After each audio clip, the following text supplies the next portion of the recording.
참으로 복되고 좋은 아침입니다. 오늘 저희는 어제 저희가 봤던 에스겔서 17장 후반에 속하는 11절에서 24절 말씀을 함께 나누도록 하겠습니다. 이 17장의 안에 앞서서도 이 수수께끼 그리고 비유에 대한 이야기가 연이어서 같이 나오는데 그에 대한 해석 그리고 하나님께서 주시는 이 약속이 이곳에 이 본문에 담겨 있죠. 하나님께서 직접 에스겔을 통하여 비유를 설명하십니다. 여호와의 말씀이 또 내게 임하여 이르시되 너는 반역하는 족속에게 묻기를 너희가 이 비유를 깨닫지 못하겠느냐 하고 그들에게 말하기를 바벨론 왕이 예루살렘에 이르러 왕과 고관을 사로잡아 바벨론 자기에게로 이끌어가고 하나님 말씀이 이제 에스겔을 통하여 다시 전해지는데요. 이스라엘을 즉 제가 이스라엘이라고 말할 때는 결국 그, 그 유다 남은 유다 백성들을 이야기하죠. 이 유다 백성들에게 묻는데 여기에서 그들을 지칭하는 그 표현이 반역하는 족속이에요. 그 이전에는 이스라엘의 집 베이트 이스라엘이라고 알려졌죠. 베이트 데이비드 혹시는 다윗의 집. 그런데 이 에스겔에게서 이야기를 듣는 이 포로 공동체는 이제는 그들은 어떻게 이 불리움을 당하냐면요. 반역하는 집 베이트 무리라고 해서 그 마라라는 그 쓰다 그리고 반역하다 이런 뜻이 담겨 있죠. 어, 왜 이것을 깨닫지 못하느냐? 아직까지 왜 이것을 깨닫지 못하느냐고 하나님께서 한마디로 지적을 하시는 거죠. 하나님은 너희가 왜 이 비유를 깨닫지 못하냐 하고 가르쳐 주시는데 첫 번째 큰 독수리는 역시 누굽니까? 바벨론 왕이죠. 바벨론 왕이 예루살렘이로 왕과 고관을 사로잡아 어디로 끌고 간 겁니까? 이 바벨론 땅으로 끌고 간 거 아니에요. 그래서 그곳에 그 예루살렘 왕은 그 표현이 연한 가지 끝이라 할 수 있겠고 왕의 고관들은 역시 백향목의 높은 가지라고 할 수도 있겠죠. 이들을 그 장사하는 땅으로 끌고 가는데 그것이 곧 바벨론입니다. 이것은 주전 597년경에 누부갓네살 왕이 여호야김과 백성의 우두머리들 그리고 유력한 자들을 끌고 간 1차 포로기의 사건을 가리키고 있는 것이죠. 어, 이 큰 독수리는 바벨론 왕 느부갓네살이라고 볼 수 있겠어요. 그리고 결국은 이 예루살렘의 왕은 그 당시에 여호야긴이었죠. 여호야긴은 18살 그 어린 나이에 3개월간 그 왕권을 행사하다가 끌려간 그 왕입니다.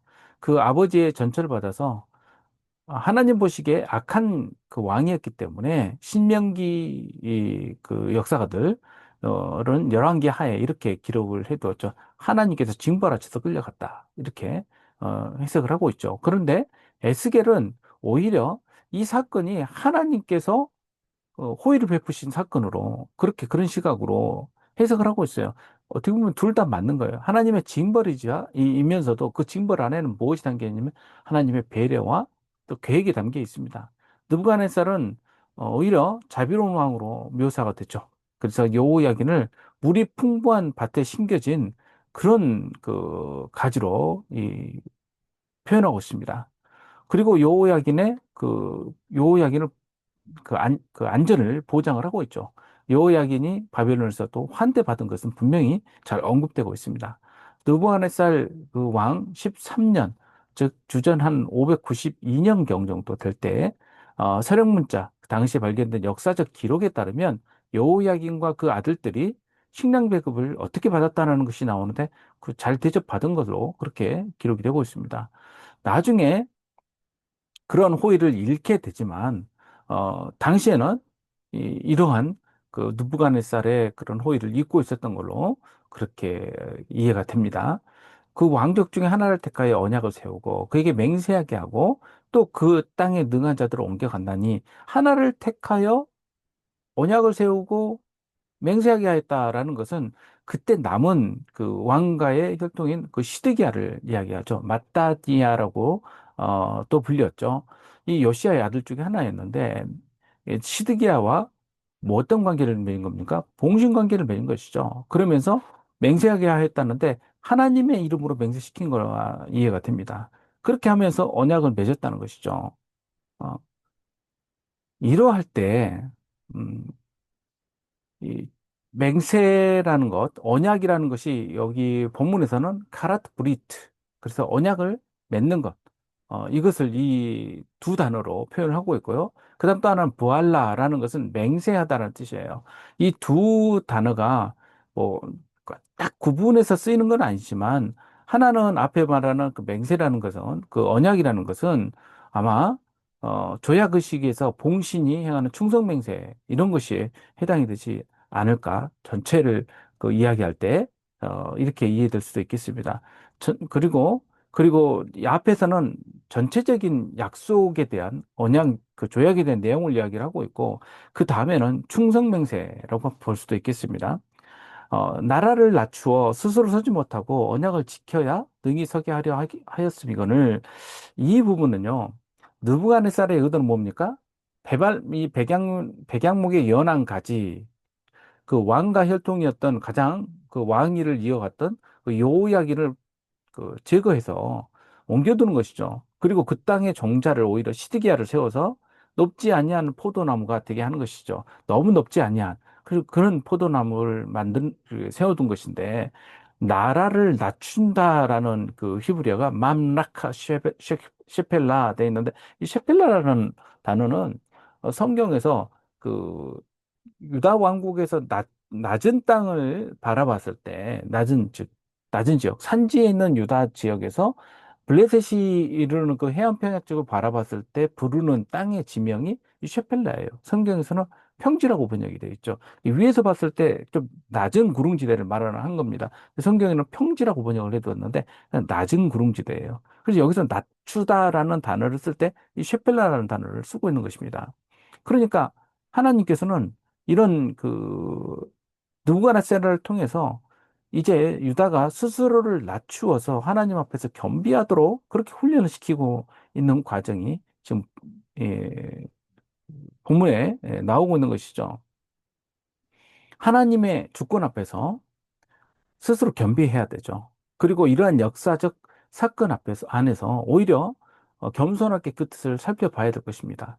그런데 그들을 교만하여서 다시금 자신들의 지혜로 그리고 자신들의 그 판단에 의해서 그 이러한 언약을 무시하고 자신들의 계획을 따라서 그 일을 만들죠. 어, 그가 사절을 애굽에 보내 말과 군대를 구함으로 바벨론 왕을 배반하였으니 형통하겠느냐? 이런 일을 행하는 자가 피하겠느냐? 언약을 배반하고야 피하겠느냐? 굉장히 반복적으로 이야기하고 계시죠. 시드기야가 이집트를 의존해서 바벨론 왕을 어떻게 보면 대항하려고 한 것이죠. 과연 이렇게 되면 그 큰 대제국이 가만히 두겠냐는 것이죠. 이렇게 언약을 하고 나서 그 끝이 어떻게 하겠냐고 물으시는 건데 돌이켜보자면 바벨론 이 땅의 왕을 배반하고도 그 끝이 그렇게 할 텐데 안 좋을 터인데 하나님을 배신하고 그 끝이 과연 온전하겠습니까? 이게 이제 교차 평행 구조라고 해서 이것에서 의미를 자꾸 이제 본문을 통해서 에, 강조하고 계시는 것이죠. 결국은 피할 수 없다라는 답을 전제를 하고 있는 거예요. 주 여호와의 말씀이니라 내가 나의 삶을 두고 맹세하노니 바벨론 왕이 그를 왕으로 세웠거늘 그가 맹세를 저버리고 언약을 배반했은즉 왕이 거주하는 곳 바벨론에서 왕과 함께 있다가 죽을 것이라. 시드기야의 그 결론은 자기가 보는 앞에서 그 아들들이 죽고 자신은 눈이 뽑혀서 끌려가죠.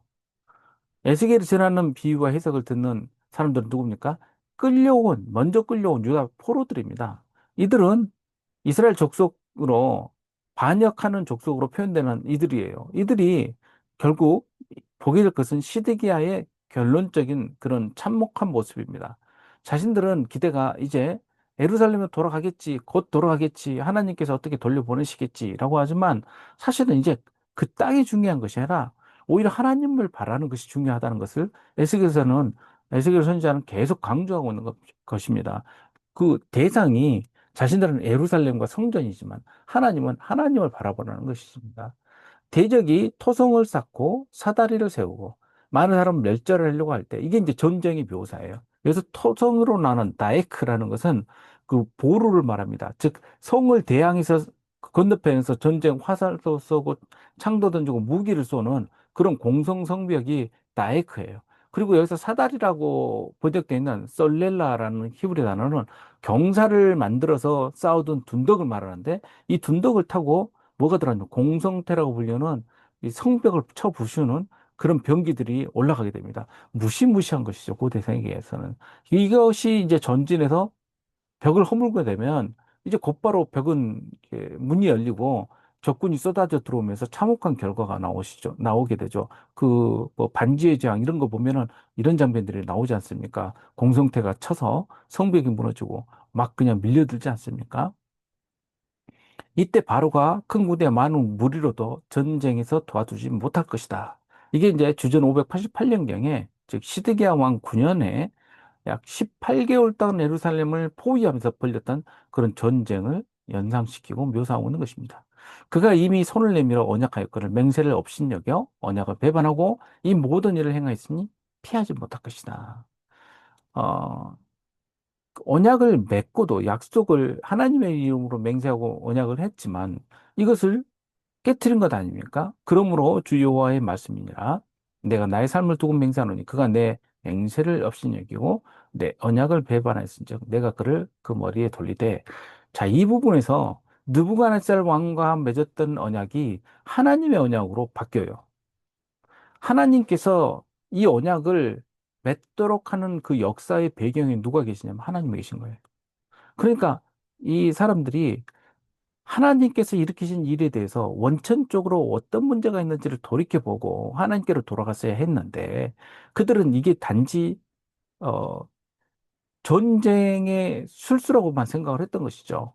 그리고 자신들의 힘을 켜서 싸우면 하나님께서 도우실 것이다. 우리는 하나님의 백성이니까 이렇게 단순히 생각을 하고 있었던 겁니다. 하나님의 백성은 하나님이 없는데 어떻게 하나님의 백성이 될 수 있겠습니까? 신명기 28장 15절에 보면 내가 만일 내 하나님 여호와의 말씀을 순종하지 않으면 내가 오늘 내게 명령하는 그 모든 명령과 규례를 지켜 행하지 않으면 이 모든 저주가 내게 임하면 내게 이를 것이다 라고 경고하시죠. 하나님의 언약이 깨졌기 때문에 오히려 축복이 아니라 한편의 저주가 임하게 되는 것이죠. 여호수아와 이스라엘 백성이 요단강을 건너서 가나안을 진입해 들어가고 첫 번째, 그 하나님께 그, 그 올려드렸던 그 여리고성과 그리고 그 다음에 아이성과 베델을 점령한 다음에 곧바로 이루어진 일이 뭡니까? 어, 세겜에 있는 그리심산과 에발산에서 양쪽으로 각각의 지파들이 나누어 서서 하나님께서 주신 그 언약을 따라서 축복과 저주를 선포하지 않습니까? 그때 여호수아가 뭐라고 말합니까? 오늘날 너희는 택하라. 나는 오직 하나님 여호와만 어, 나와 내 가정은 택할 것이다라고 이야기하지 않습니까? 그것이 이제 맹세예요. 그 위에 내 그물을 치며 내 온무에 걸리게 하고 하여 끌고 바빌론으로 가서 나를 번역한 그 반역을 거기서 심판을 찌며 모든 군대에서 도망한 자들을 다 칼에 엎드려 줄 것이요 그 남은 자는 사방으로 흩어질 것이다 라고 하시죠. 이것이 누가 말씀한 겁니까? 여호와가 말한 것이다.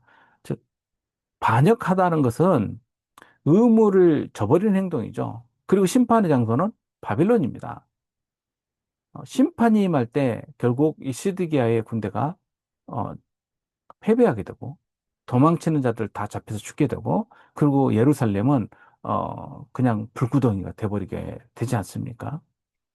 주 여호와께서 이렇게 말씀하시되 내가 백향목 꼭대기에서 높은 가지를 꺾어다가 심으리라. 내가 그 높은 새 가지 끝에 연한 가지를 꺾고 높고 우뚝 높은 산에 심대라고 하시면서 하나님께서 회복의 주제를 주셔요.